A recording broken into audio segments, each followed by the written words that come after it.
آپ ہادیہ ای میگزین مضمون کی آڈیو ریڈ آؤٹ سماعت کر رہے ہیں۔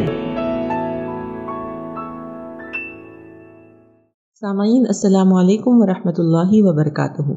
میں نازیہ عمر ہادیہ کے شمارے اکتوبر کے مضمون کی آڈیو پروگرام میں آپ کا استقبال کرتی ہوں۔ آئیے ہم اس کا آغاز ہادیہ کے زمرہ معمار جہاں تو ہے جس کا عنوان ہے نوعمر لڑکیوں میں عشق کا مرض حصہ دوم، اور اس کی رائٹر ڈاکٹر نازنین سعادت ہیں۔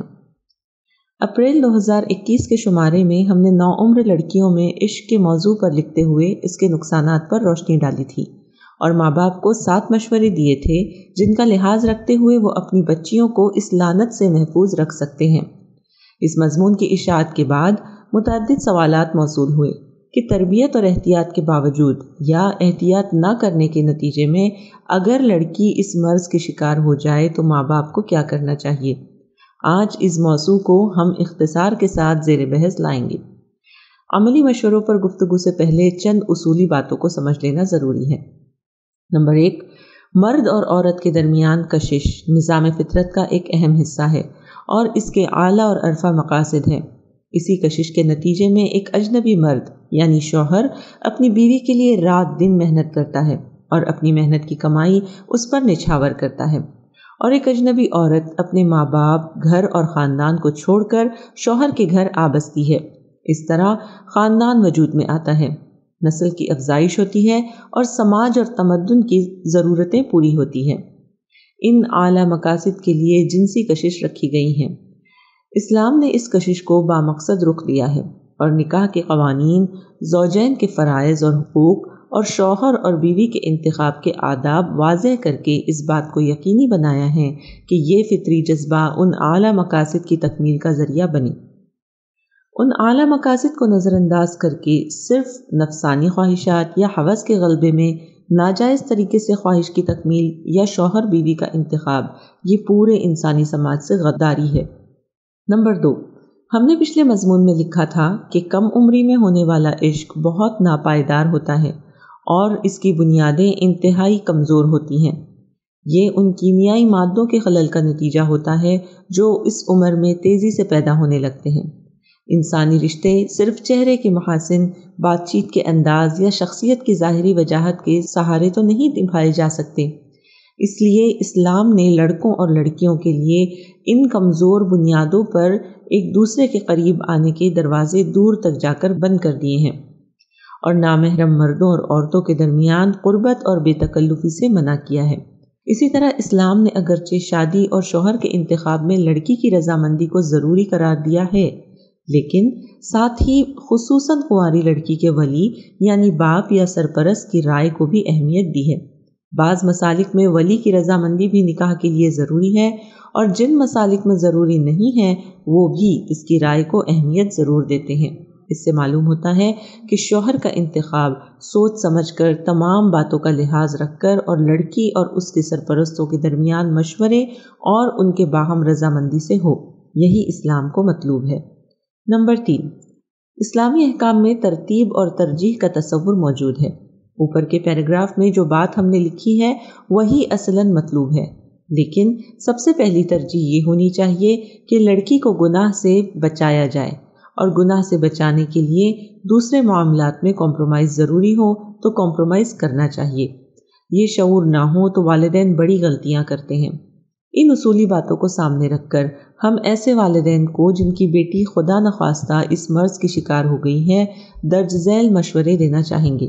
لڑکی جس لڑکے کے عشق میں گرفتار ہے اور شادی کرنا چاہتی ہے اس کے سلسلے میں درج ذیل میں سے 3 باتیں ہو سکتی ہے۔ نمبر 1 یہ کہ شادی شرعاً جائز نہیں ہے۔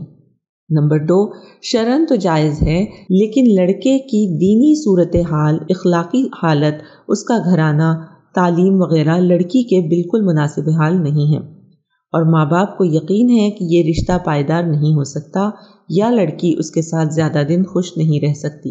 نمبر 3، شرعاً جائز ہے، لڑکا بھی مناسب ہے لیکن ماں باپ کو پسند نہیں ہے یا وہ کہیں اور رشتہ کرنا چاہتے ہیں۔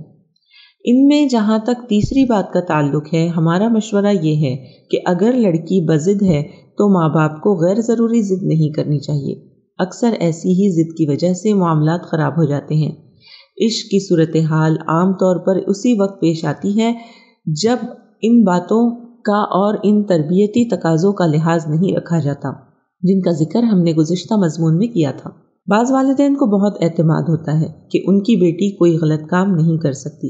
یہ اعتماد ضرور ہونا چاہیے، لیکن اس اعتماد کی وجہ سے کھلی چھوٹ دے دینا بھی نہایت غلط بات ہے۔ شیطان بڑے سے بڑے پارسا کے ساتھ بھی لگا ہوا ہے، اور سب سے اہم بات یہ کہ اختلاط و زن سے متعلق اسلامی احکام سب کے لیے ہیں۔ تربیت یافتہ پارساؤں کے لیے بھی ان احکام کی پابندی ضروری ہے، اس لیے ان احکام کی خلاف ورزی کی آپ نے چھوٹ دے رکھی تھی اور نامحرم لڑکوں کے میل جول اور بے تکلف روابط کا موقع دے رکھا تھا، تو اس غلطی میں آپ بھی شریک ہیں۔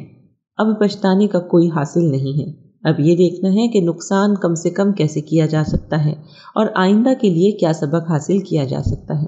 اس لیے اگر لڑکی ایسے لڑکے سے شادی کرنا چاہتی ہے جو چاہے آپ کی پسند کا ہو یا نہ ہو، لیکن اس میں کوئی بڑا عیب بھی نہ ہو، اس مرحلے میں ضد اور ہٹ دھرمی کی بجائے اس کی خواہش کا احترام کرنا چاہیے۔ اچھے ماحول میں اور ٹھنڈے دل سے محبت کے ساتھ اپنی پسند اور ترجیحات اور اپنی رائے لڑکی پر واضح کر دے۔ لڑکے میں کوئی معمولی خرابی محسوس ہو تو اسے بھی مناسب طریقے سے بتا دیں۔ اس کے بعد لڑکی جو بھی فیصلہ کرے بہتر ہے کہ اس کا احترام کریں اور تسلیم کر لیں۔ کسی لڑکی یا لڑکے کو پسند کرنا بذات خود ناجائز نہیں ہے۔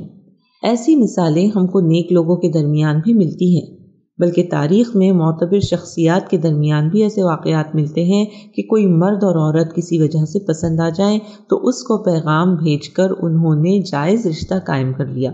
سمجھدار والدین ایسے موقعوں پر لڑکی کی پسند کا خیال رکھتے ہیں اور سماج میں بات پھیلنے سے پہلے جلد سے جلد اپنی بیٹی کو جائز رشتے میں باندھ دیتے ہیں اور اسے گناہ سے اور خود کو بدنامی سے محفوظ رکھتے ہیں۔ اس کے بجائے اگر وہ ضد اور ہٹ دھرمی سے کام لیں تو خواہ مخواہ بات پھیلتی ہی ہے۔ رہی پہلی صورت، یعنی لڑکی کا کسی ایسے لڑکے کے عشق میں مبتلا ہو جانا جس سے نکاح جائز نہیں ہے، یہ انتہائی شدید صورت ہے۔ اس معاملے میں والدین کوئی کمپرومائز نہیں کر سکتے اور نہ انہیں کرنا ہی چاہیے۔ اس صورت میں درج ذیل تمام تدابیر جو دوسری صورت کے حوالے سے بیان کی جا رہی ہیں ان کو بروئے کار لانا چاہیے، اور اس کے بعد بھی مسئلہ حل نہ ہو تو سماج اور سماجی تنظیموں کی مدد بھی حاصل کرنی چاہیے۔ اس پر آئندہ ہم تفصیل سے گفتگو کریں گے۔ نمبر 2، جب اس طرح کا معاملہ علم میں آتا ہے تو عام طور پر گھروں میں بھونچال آ جاتا ہے۔ ایک طرف لڑکی ہوتی ہے جو ایسی شدید جذباتی کیفیت میں ہوتی ہے کہ ماں باپ، گھر کی خوشحالی، عزت اور سماجی مقام، ماں باپ کی عزت، ان سب کو ٹھوکر مار کر ایک انجان منزل کی راہ پر آگے بڑھنا چاہتی ہے، اور دوسری طرف ماں باپ ہوتے ہیں، ان کے لیے بھی یہ نہایت شدید جذباتی صدمہ ہوتا ہے۔ بیٹی پر ان کا اعتماد ٹوٹتا ہے، اپنی تربیت کا نقص سامنے آیا جس پر شدید ندامت اور پچھتاوا ہے۔ آنے والے کل کا منظر نگاہوں میں ہے جب یہ خبر پھیلے گی اور رشتہ داروں میں، دوست اور احباب اور پورے سماج میں ان کی عزت خاک میں مل جائے گی۔ پھر خود بیٹی کے مستقبل کے حوالے سے شدید اندیشے ہوتے ہیں۔ ایسی شدید جذباتی کیفیت میں رد عمل شدید ہوتا ہے، اور اکثر صورتوں میں رد عمل کی شدت ہی معاملے کو بگاڑ دیتی ہے۔ ہادیہ مضمون کی آڈیو سماعت کرنے کے لیے شکریہ۔ امید ہے کہ آپ کو پسند آیا ہوگا۔ ہمیں آپ کے مشورے کا انتظار رہے گا۔ اپنا مشورہ، تبصرہ اور مضامین editor@hadia.in پر ارسال کریں، اور ہادیہ ای میگزین کے مضامین کو پڑھنے کے لیے ویب سائٹ www.hadia.in سبسکرائب کریں۔ انشاءاللہ ہم اگلے ہادیہ ای میگزین کے شمارے سے دلچسپ مضامین کی آڈیو لے کر حاضر ہوں گے۔ تب تک کے لیے اجازت، اللہ حافظ۔